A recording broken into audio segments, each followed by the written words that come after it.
a longer session than normal today?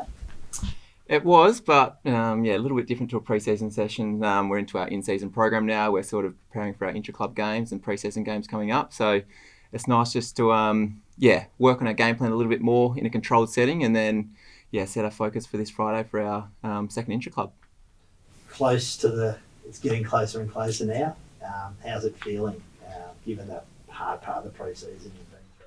Yeah, it's exciting. It's always exciting this time of the year. But we know 17 other clubs are in the same position where they're looking to get off to a good start for the season. So we just still need to work through our processes coming into these intra-clubs and pre-season games, and then look forward to round one when it comes. How are you going? How's your pre-season been? Yeah, it's been good. It's I've pretty much made it to most sessions. I've got through everything. I've done the work.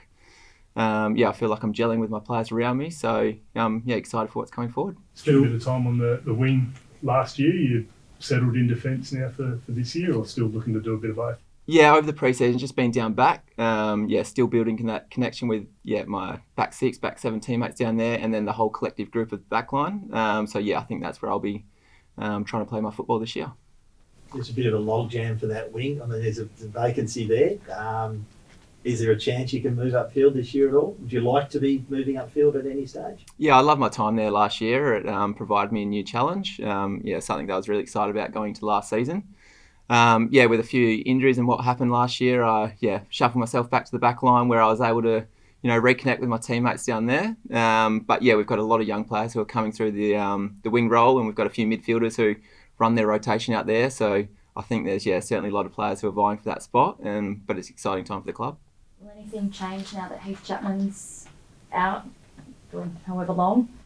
I'm not exactly sure of the plan in the near future for sort of Heath's spot on the team where he was. He was a strong contributor throughout the pre-season, playing a bit on the wing role for a new spot for him this year. He was also working on his backline craft.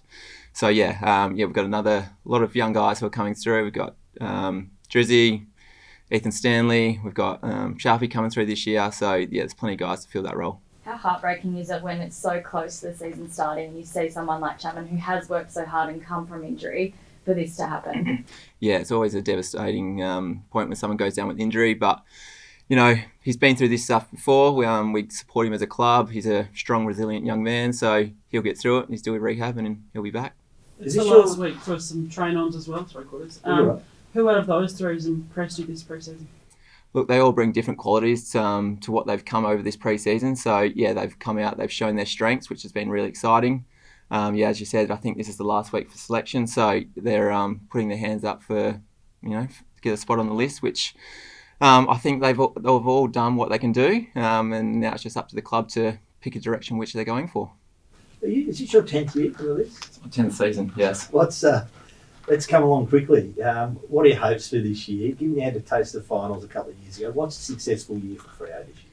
Yeah, I think building off the last couple of years where we've been a little bit inconsistent throughout games and week to week. This year we want to build that consistency. We want to perform better over the season, and then would love to get back and have another chance at finals.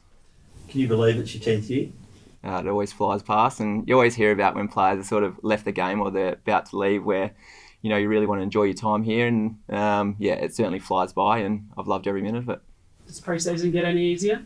Certainly never gets easier. They always add more, throw different challenges at you, which it keeps it fresh and exciting, but certainly not an easy day over pre-season. A few tweaks to a few rules too. Are you getting your head around those? Have you addressed it as a group? Yeah, we spoke about it briefly. I think the main ones are around the concussion rule and the protect the head, which I think it's a great thing. The step that direction with the AFL's going with that. So we'll keep working along with those rules. Switter looked like he was a bit sore at the end of that session. How was he, I guess, when you guys got inside? I'm not sure about that one, sorry.